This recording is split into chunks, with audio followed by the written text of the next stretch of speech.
నమస్కారం. నన్ను ప్రభాకర్ ప్రసాద్ అంటారు. నేను 1983 నుంచి విలేకరుగా పనిచేశాను. ఇప్పుడు నేను నా విలేకరు పదవి నుంచి తప్పుకున్నాను. రిటైర్మెంట్ తీసుకున్నాను. కాగా మాకు పూర్వీకుల నుండి, మా ముత్తాతల నుండి సంక్రమించినటువంటి ఆస్తిపై ఈరోజు పత్రికలో, సాక్షి పత్రికలో ఒక కథనం ప్రచురించబడింది. అయితే ఆ కథనం ప్రకారం ఎవరికి మాకు ఎలాంటి హక్కు లేదు, అది వేరే వాళ్ళ ఏదో ఆస్తి అంటూ ఏదేదో కథనాలు రాశారు. అయితే 1900 సంవత్సరం నుండి అది ఫక్రుద్దీన్ ఖాన్ అనే ఒక వ్యక్తికి సంబంధించినటువంటి ఆస్తి. అది RH లో చూపించబడింది. ఇది RH, అది ఫక్రుద్దీన్ ఖాన్ అనే వ్యక్తి పేరు ఉంది.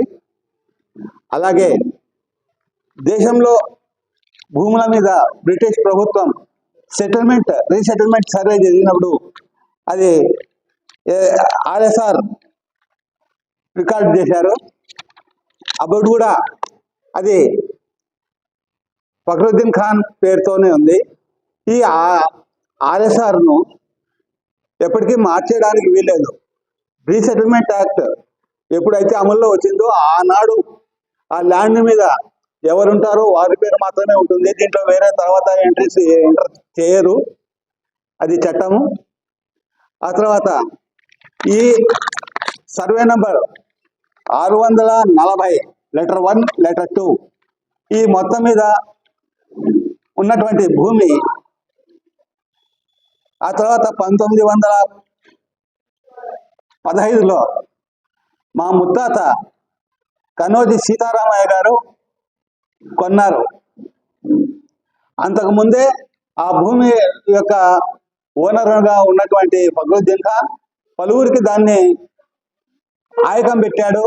ఆ ఆయకాలు మొత్తము మా ముత్తాత చెల్లిస్తూ ఆ మొత్తాన్ని అదనంగా అమౌంట్ కూడా ఇచ్చి ఆ కాలానికే, అంటే 1915 నాటికే దాన్ని కొని సబ్ రిజిస్ట్రార్ ఆఫీస్లో రిజిస్టర్ కూడా చేయించడం జరిగింది.